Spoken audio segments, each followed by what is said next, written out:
Aquí, ya. Buenas noches, un saludo desde Colombia a toda la gente de México, a los consiervos en México. Como dice aquí en Colombia, me figuró dar el testimonio, hablar. No le oye a todo esto a veces porque ya estos medios son como complicados de manejar. Pero pues un saludo muy especial a los hermanos que conocí por allá en Guadalajara, en el ministerio, en el congreso que hubo hace unos años, que tuve el privilegio. Nunca había estado en un congreso en México y tuve el privilegio de ver muchos consiervos y discípulos de Jaime, de ese pequeño hombre, pero gran hombre de fe, que también me dio Dios el privilegio de conocerle y estar al lado de él y aprenderle mucho, porque la verdad es que dejó un legado en cada uno de nosotros y por eso estamos aquí todos reunidos, ¿no?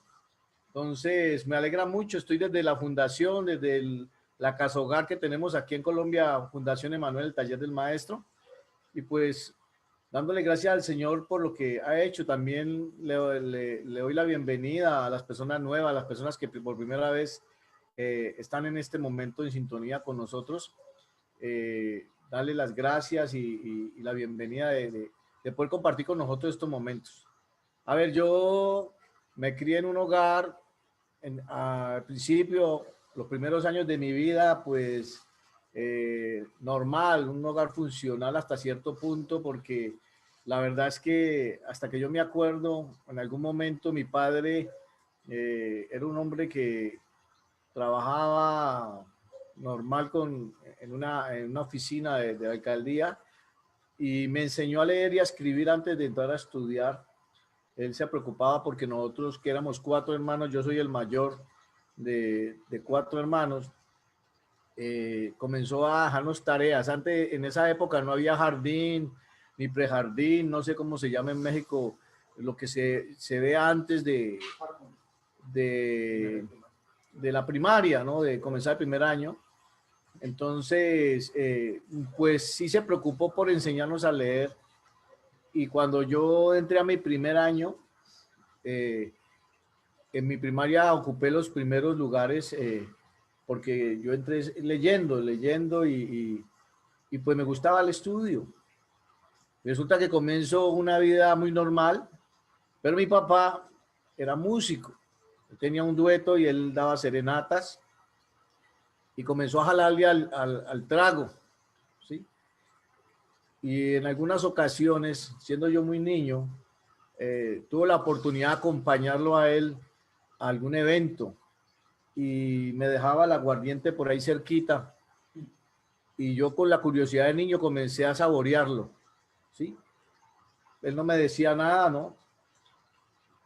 Aquí en Colombia a veces, de pronto no sé si también a veces cuando un niño le dan a probar algún licor o algo, les parece una gracia, ¿no? Porque lo celebran, ¿no? Y eso sucedía muchas veces a tal punto de que desde muy temprana edad ya comencé como a tantear el licor como tal.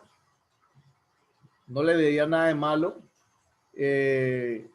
Mi papá fumaba mucho cigarrillo, se fumaba 2, 3 cajetillas diarias de cigarrillo. Mi mamá fumaba esporádicamente. Y me acuerdo que como a la edad de unos 9 años, con mis amiguitos, me comenzó la curiosidad de yo querer fumar y ese fue, creo que mi inicio en las drogas y en este mundo, porque para mí fue algo era como algo fuera de lo normal y compramos una cajetilla de cigarrillos y nos fuimos a la parte más oscura del barrio a 5 muchachitos menores de edad. No sabemos ni prenderle cigarrillo, tosíamos de todo, pero nos sentimos hombres grandes. Y a partir de ese momento comencé a querer ser adulto. Y me acuerdo que un día estaba mi mamá en la sala y yo prendí un cigarrillo delante de ella y no me dijo nada. Entonces, desde muy temprana edad ya comencé yo a probar esto. Y comenzaron los problemas, comenzó a destruirse el hogar. Y entonces, debido a eso, mis padres comienzan a pelear y a lo último se comienzan a separar. A la edad de 10 años, empezando yo ya el bachillerato, un día llego de jugar fútbol a mi casa y cuando observo había una camioneta en mi casa de un tío mío y mi papá estaba desocupando totalmente la casa. Se estaba llevando los muebles, se estaba llevando las camas, se llevó todo, absolutamente todo. Y yo era un niño, cuando yo volteaba a ver a mi papá que iba con el último viaje, cuando yo llego ya había un fogón de petróleo que nos dejó, y yo se lo tiraba y él me lo tiraba a la casa.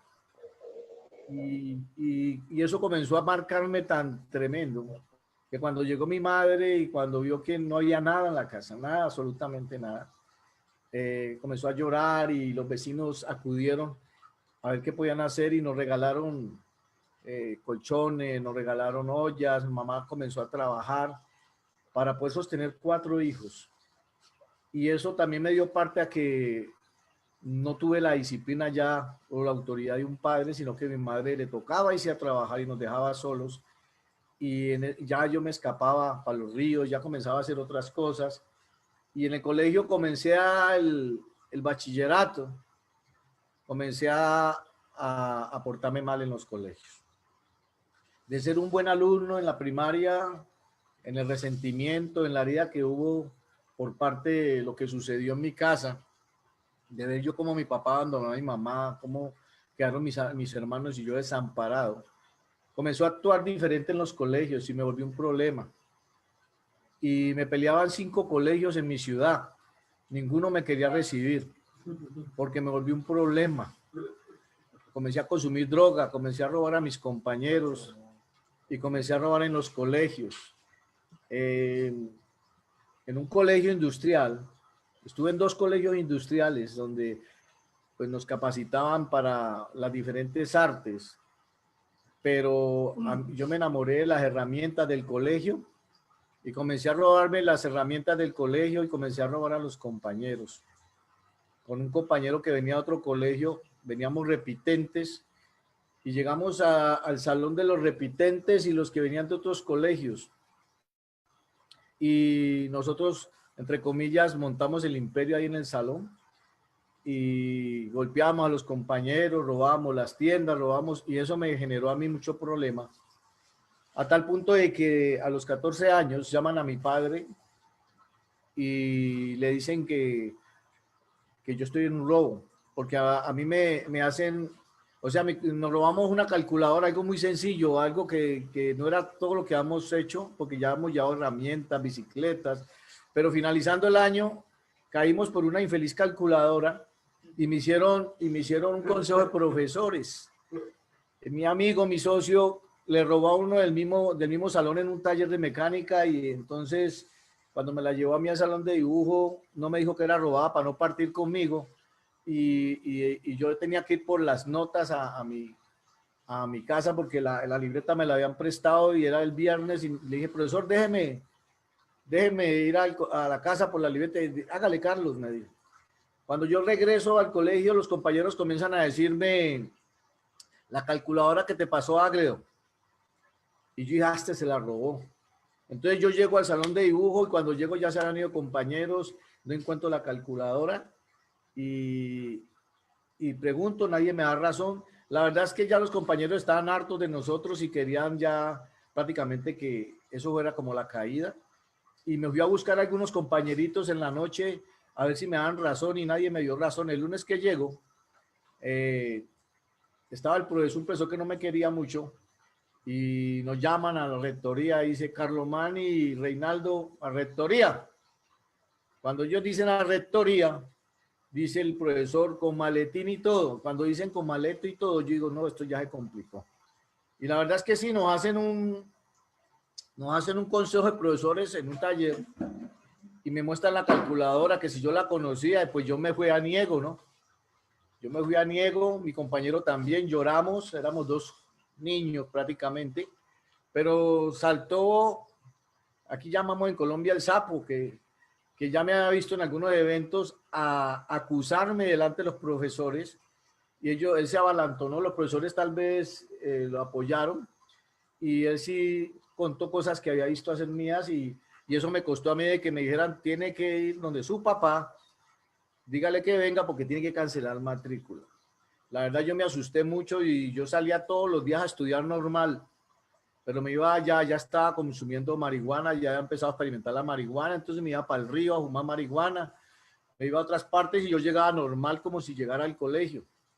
Pero tuve el infortunio, o tal vez la fortuna de que la secretaria del colegio era una vecina de nosotros y un día ya tocó la puerta, porque en esa época, cuando mi padre y mi madre se separan, nos comenzaron a cambiar, un tiempo con mi papá, otro tiempo con mi mamá. En esa época yo estaba con mi padre y cuando tocó la secretaria, me dijo su papá, y yo me quedé pálido. Entonces cuando mi papá, ¿y qué pasó? No, usted lo necesitan en el colegio. Y cuando mi papá va al colegio, resulta que hacía 15 días ya estaba la citación.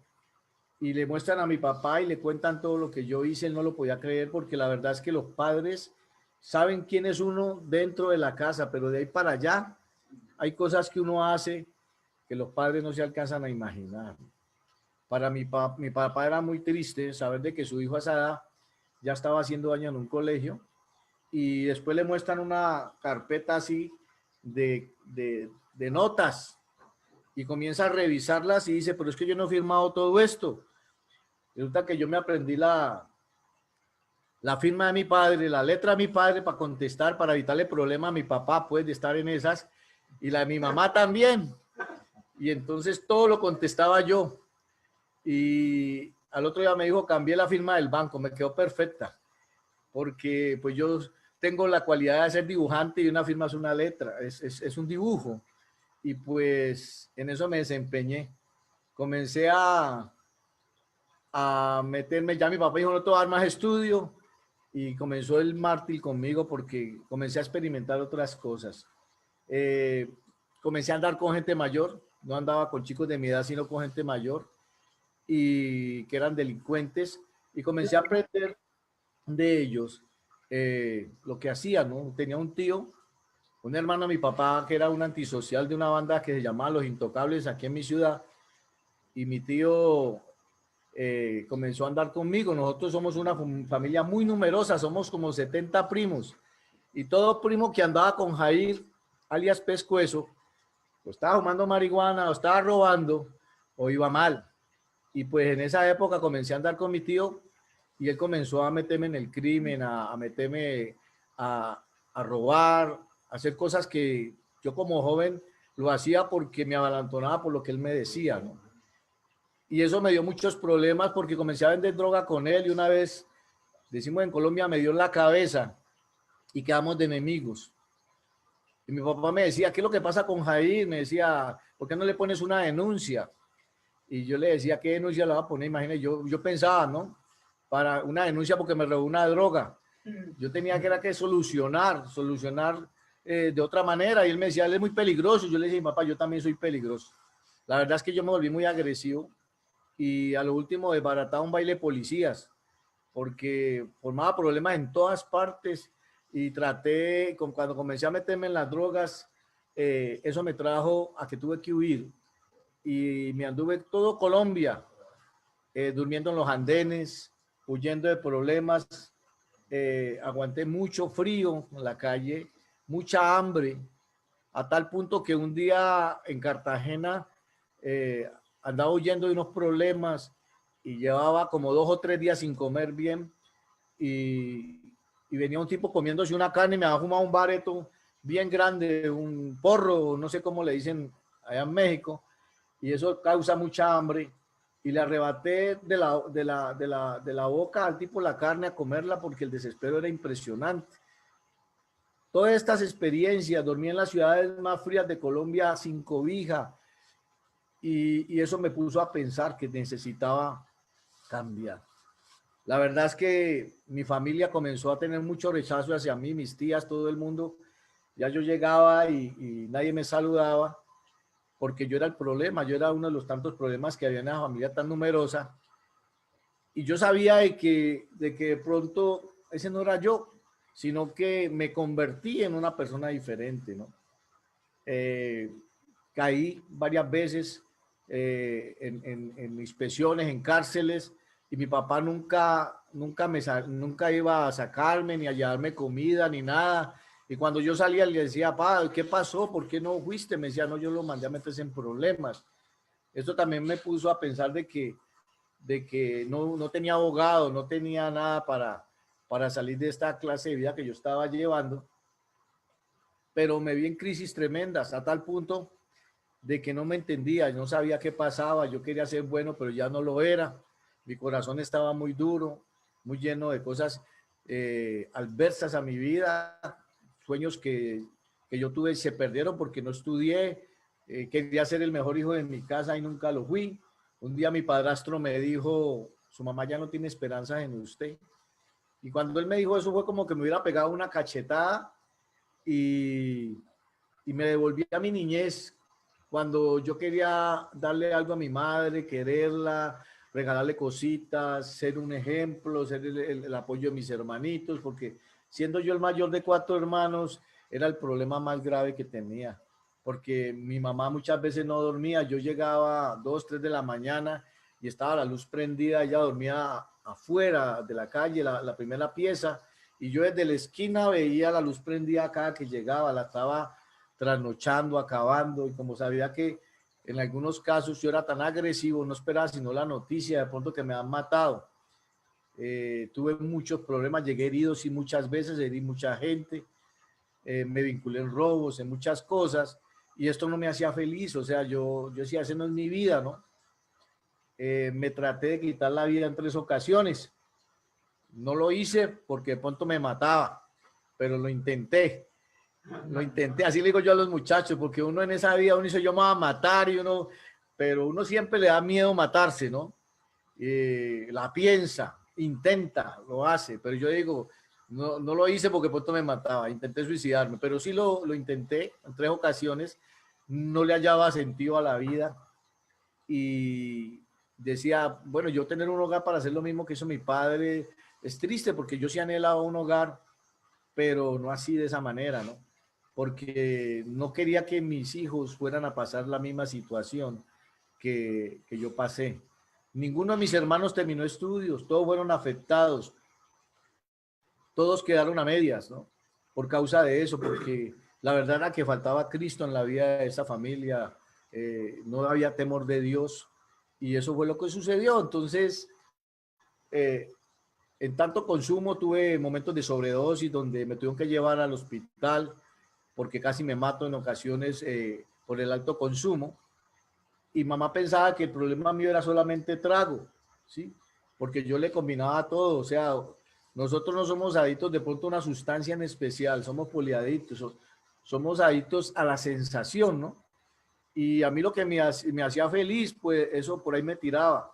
Entonces fumé marihuana, después me metí con la cocaína, con el bazuco, con las pepas, y nada me saciaba, nada me hacía feliz. Era una felicidad pasajera, una felicidad que no tenía sentido y me traía problemas, porque a lo último comencé a perder muchos trabajos porque me volví responsable. Mi papá, como trabajaba con el gobierno, tenía muchas puertas abiertas y eso me conseguía acá y no duraba sino un mes, 15 días, porque cuando no robaba, la embarraba o lo golpeaba al jefe, cualquier cosa hacía o no llegaba a trabajar. Y pues a lo último prefería comenzar a hacer cosas que no tenía que hacer, como robar, como extorsionar gente y esto y lo otro. Y un día, eh, después de que mi padrastro me dijo esas palabras, que me puso a reflexionar sobre todo mi pasado y qué pasaba con mi vida, yo ya con mi corazón tan duro, consumiendo bazuco, por allá metido en un monte, le pedí a Dios que me diera una segunda oportunidad, que yo quería cambiar, que yo no quería ser ese monstruo que todo el mundo veía, ese monstruo que llegaba a quebrar las ventanas, a tumbar las puertas, a herir a mi hermano, a amenazar a todo el mundo. Yo quería ser ese buen hombre, pero yo no podía, porque en mis manos no lo pude hacer, ni lo intenté varias veces, traté muchas veces de dejar el consumo por 15 días, un mes, y el medio en que yo me movía me llevaba otra a lo mismo. Cuando tenía una crisis emocional, cuando comenzaba a tener problemas, volvía otra vez y buscaba el licor, y el licor era el puente para volver al consumo del bazuco, la cocaína, y esto me estaba frustrando totalmente porque no le veía sentido a la vida. Por eso, tal vez en muchas ocasiones, como les digo, traté de quitarme la vida porque no le hallaba sentido. Y entonces esa vez le oro yo a Dios y le digo, Dios, ayúdeme, llorando, con lágrimas en mis ojos, le dije, dame una segunda oportunidad, yo quiero ser otra persona. Yo no conocía a Dios, yo no sabía quién era Dios. Me encuentro a mi papá y mi papá me dice, venga, mijo, vaya a este lugar que le van a dar trabajo. Porque yo ya llevaba varios meses sin trabajar y yo me veía muy inquieto en la calle cuando no estaba trabajando. Comenzaba a hacer cosas que no eran. Entonces dije, bueno, pa, yo voy. Y yo pensé en algún momento, ¿no? Yo ya le había orado a Dios que me ayudara, pero yo nunca pensé que Dios ya me la estaba armando.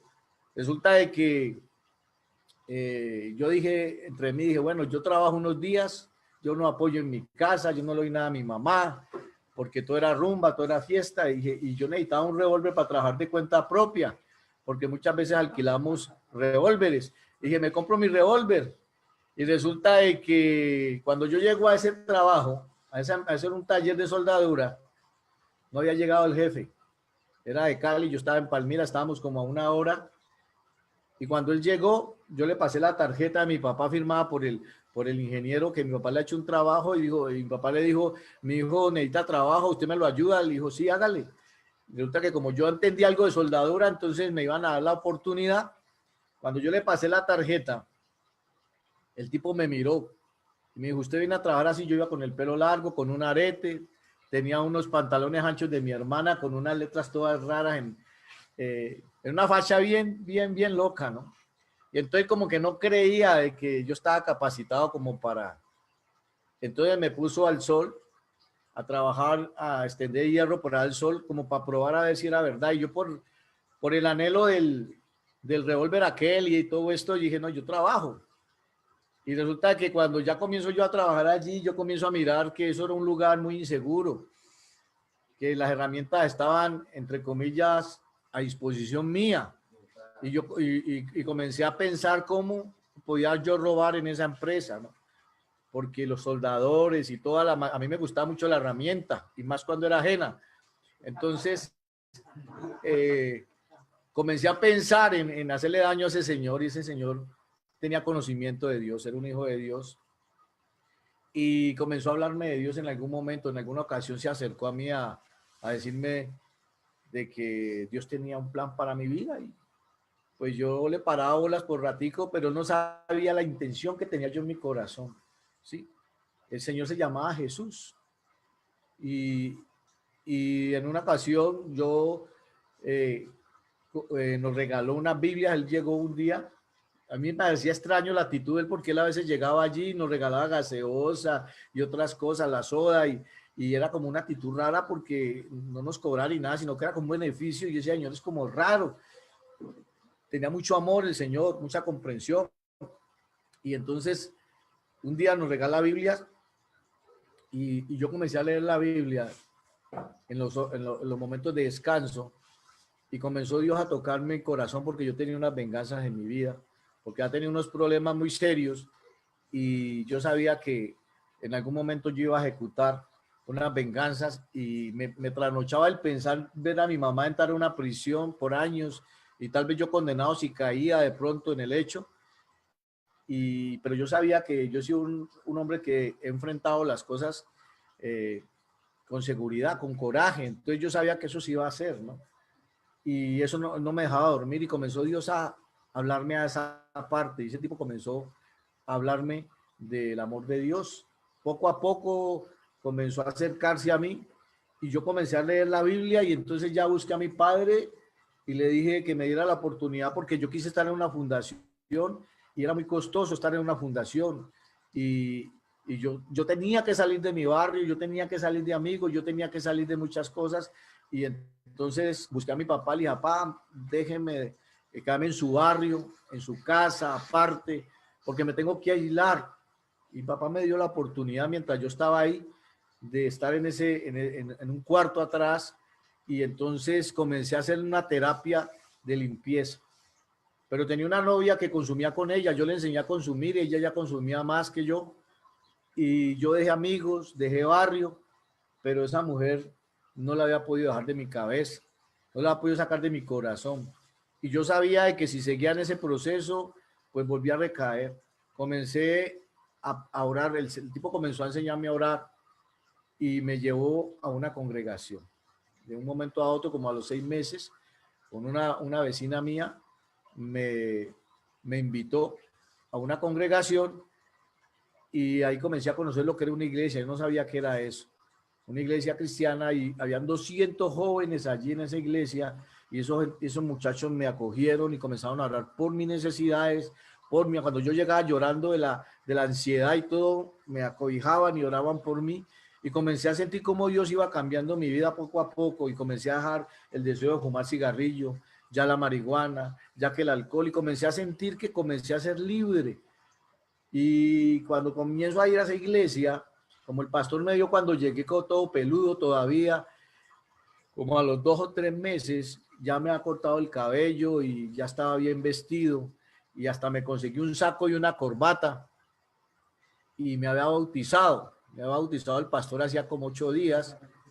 Él me abrazó y me dijo, Carlos, yo necesito hablar contigo, porque yo cuando comencé a ir a Congre, yo comenzaba a ir hasta los cultos de ancianos, de mujeres, de niños, de lo que fuera, porque tuve una fe muy tremenda de Dios y vi que por ahí era la salida. Y ese pastor me dijo, yo necesito que usted le enseñe a los niños los domingos. Y me puso a enseñarle a unos niños arriba del altar en la escuela dominical, me soltó 15 niños como de 3 o 4 añitos. ¿Y usted cree que yo fui capaz con esos niñitos? No fui capaz. No fui capaz. Duré como 2 semanas y le dije, pastor, esto no es lo mío, porque yo comencé a sentir el deseo de ir a la cárcel y de ir a las esquinas de las calles a predicarle a los muchachos, a hablarles de lo que había pasado en mi vida. Y eso comencé a hacerlo. Yo me iba en la noche hasta la 1, 2, 3 de la mañana a un grupo de jóvenes a hablarles del amor de Dios. Y el Señor me dijo, la cárcel, y comencé a ir a la cárcel, pero yo no conocí instituciones de carcelarias como para pedir un carné para ir, no, yo fui de visita, comencé a ir de visita, y en esa cárcel el que estaba condenado no necesitaba permiso, pero como era un penal donde yo vivo en la ciudad, el que estaba condenado no necesitaba permiso, pero el que estaba sindicado iba a ir uno a un juzgado a hablar que necesitaba visitar a Julano y él tenía que autorizar eso. Entonces, ¿qué hice yo? Me fui un día a visita y comencé a mirar las personas que no tenían el permiso y que llevaban Biblia. Y vi uno que no llevaba el permiso blanco y llevaba la Biblia y me le hice atrás. Y entonces él dijo, Rumaldo Rentería, siga. Y yo dije, Rumaldo Rentería, siga. Y nos requisan y yo lo alcanzo. Le digo, venga, yo voy para donde va usted. Y me dice, ¿cómo así? Y le dije, sí. Y entonces fuimos a una celda en el penal y ya todos los sábados yo llegaba ya no necesitaba nada, sino que yo llegaba con ese nombre y comencé a incursionar en las cárceles y ya comencé a ir también a los sindicados y a los otros pueblos, y en una de esas, no pasó mucho tiempo cuando conocí a Jaime, que fue el que me discipuló en esto. Él estaba ahí por entrar y él me llama y me dice, tú eres cristiano, ¿verdad? Y yo, sí. Cuando salgas necesito que hables conmigo, necesito la gente que viene contigo, porque como yo iba un día de visita, me imagino que él detectó que nosotros no teníamos como una institución como tal, porque como las instituciones que van a la prisión tienen permiso para ir entre semana, no necesariamente a la visita. Jaime era muy, muy inteligente, ¿no? Y el hombre, me imagino que él dijo, él me preguntó, ¿tú vienes con más personas? Le dije, claro, nosotros tenemos un grupo como de 8 personas. Mío, yo necesito hablar con toda esa gente para darles un carnet especial para que entren a todas las cárceles de Colombia, donde quieren. Les voy a mandar material. En esa época Jaime ya había salido de México para acá de pagar su condena y estaba como uno de los grandes en la Confraternidad Carcelaria de Colombia, que es una institución muy grande, y él era uno de los líderes allí, y él fue que comenzó precisamente a discipularnos a nosotros para este proceso de ir a las cárceles y conocer las maravillas que Dios ha hecho con todos estos hombres que ha transformado en la cárcel, porque para Dios no hay nada imposible. Mi familia al principio tuvo muchas dudas de mí porque fueron muchos los intentos que yo hice para dejar las drogas y cambiar mi forma de vivir, pero al ver cómo Dios comenzó a cambiar mi vida, porque ya me volví una persona pacífica y ya me vieron que ya no seguí consumiendo ni droga ni alcohol, se dieron cuenta del poder maravilloso de Dios. Muchos de ellos han llegado a los pies del Señor por el testimonio de mi vida, ¿no? Ha sido muchos años de lucha. Estoy muy agradecido con Dios porque la verdad es la paz más maravillosa. No hay droga que dé la felicidad que nos da Cristo, porque la verdad es que es una paz que sobrepasa todo entendimiento. Que así tengamos problemas, que así tengamos crisis, somos personas felices, ¿no? Y Dios nos bendice y lo que Dios ha hecho con mi vida es algo maravilloso.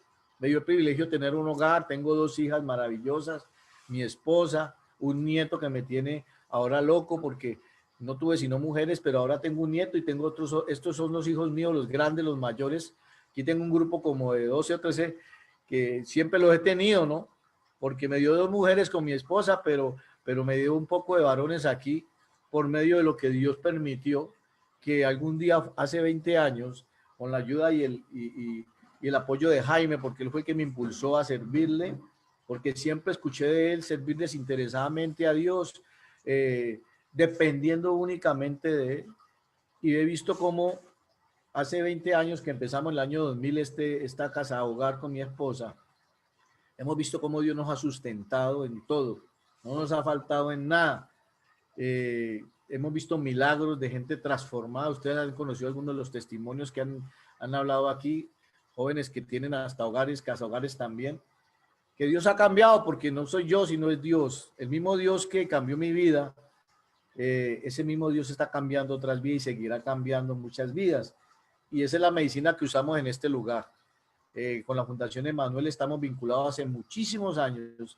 Desde que Jaime lo conozco, todo ha sido un vínculo. Cada que él venía de México, antes de estar aquí en Colombia, después de que se fue, perdón, de Colombia, él venía y me visitaba y me llamaba y me buscaba y siempre era la asesoría. ¿Qué estás haciendo? ¿Cómo vas? Siempre me encontraba apoyando fundaciones y hasta que un día me dijo, bueno, ¿y por qué no has empezado la tuya? Entonces, ¿qué pasó? Lo de siempre, ¿no? ¿Cómo voy a hacer? ¿Con qué dinero voy a sostener, no? Porque es lo que siempre pensamos nosotros humanamente de cómo vamos a servirle al Señor si no tenemos recursos, ¿no? Y Jaime en su sabiduría me tiró a la piscina y me puso a nadar. Ya llevamos 20 años y la verdad es que estoy muy contento, soy muy feliz porque no volví a las drogas, no volví a nada malo y hoy día me gozo con mis muchachos aquí viéndolos cómo se enamoran del Señor. Eh, Invito a las personas que vienen por primera vez, a los que están escuchando, que si tienen aflicción, que si tienen problemas de consumo de droga, si tienen una enfermedad, busquen de Dios, que Dios es maravilloso y Él es real. La verdad es que yo lloré consumiendo droga un día y le dije, Dios, ayúdame. Y yo no creí la veracidad de las palabras que yo estaba diciendo, pero yo creo que Dios escuchó la sinceridad de mi corazón. La palabra dice que un corazón contrito y humillado no desprecias tú, oh Dios. Y todo ese dolor de dormir en la calle, de estar bajo unas rejas, de vivir en el frío, de querer morir, de hacer muchas cosas, quedó en el pasado, porque la Biblia dice que el que está en Cristo, nueva criatura es. Y la verdad es que le agradezco mucho el que ustedes estén aquí con nosotros, porque para nosotros es retroalimentación cuando nos compartimos con ustedes estas noches. Y pues Beto ha sido también un líder tremendo para mi vida, un desafío. Y Dios nos ha unido a una familia muy maravillosa. La familia de Manuel es una familia espectacular porque Jaime sembró en nosotros algo maravilloso. O sea, nos amamos como hermanos. Cuando yo fui a Guadalajara, eso me abrazaban como si me conocieran, igualmente yo lo mismo. Y las veces que he tenido la oportunidad de visitar México, he sentido lo mismo, el mismo calor que Jaime nos brindaba a todos, el mismo cariño, porque eso viene de parte de Dios. Estoy muy agradecido con Dios por darme la oportunidad de testificar estas palabras y decir que Dios tiene poder para cambiar cualquier persona. He visto aquí criminales, he visto cosas impresionantes de parte de Dios y para Dios no hay nada imposible. Lo vil y lo menospreciado del mundo escogió Dios para avergonzar a los sabios. Yo nunca pensé que iba a cambiar. En algún momento perdí toda esperanza, en algún momento pensé que no iba a poder soportar un hogar. Yo dije, fui el último de los hermanos que organicé mi hogar porque yo era muy violento y en algún momento pensé que de pronto yo podía hasta matar a mi esposa en un momento de ira. Pero hoy día estoy muy bendecido y con la ayuda del Señor pues seguiré hasta que el Señor me dé la oportunidad de estar aquí en este planeta. Bendiciones para todos. Dios les bendiga. Gracias por estos momentos. Bye, bye.